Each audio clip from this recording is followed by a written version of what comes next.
why would I want to belong to and endorse a godless party? Because there is no such thing, and I mean no such thing as a trans child. We have confused children and sick, enabling adults. Next speaker is Peyton Jackson, who will be followed by Carolina Rodriguez.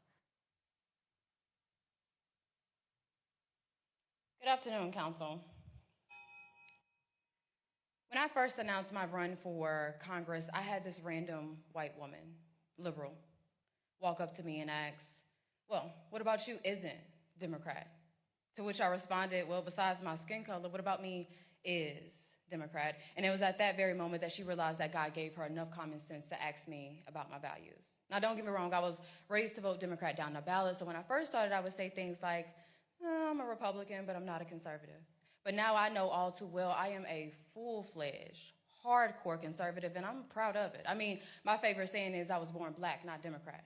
But in all seriousness, whenever I began to think for myself politically, the choice was easy. I mean, why would I want to belong to a party whose mission is to infringe on the Second Amendment, as if a criminal would ever participate in something like a mandatory buyback? Why would I want to belong to and endorse a godless party? Because there is no such thing, and I mean no such thing as a trans child. We have confused children and sick, enabling adults. Why would I want to belong to a party that takes pride in shedding innocent blood? Number one, as if that's not what God hates. Number two, as if there's not a black market for baby organs. And number three, as if abortion clinics didn't start in the hood. Because if you think Trump is bad, you should research exactly who Margaret Sanger was. But speaking of the black community, why would I want to belong to a party who's responsible for the foundation of the Triple K?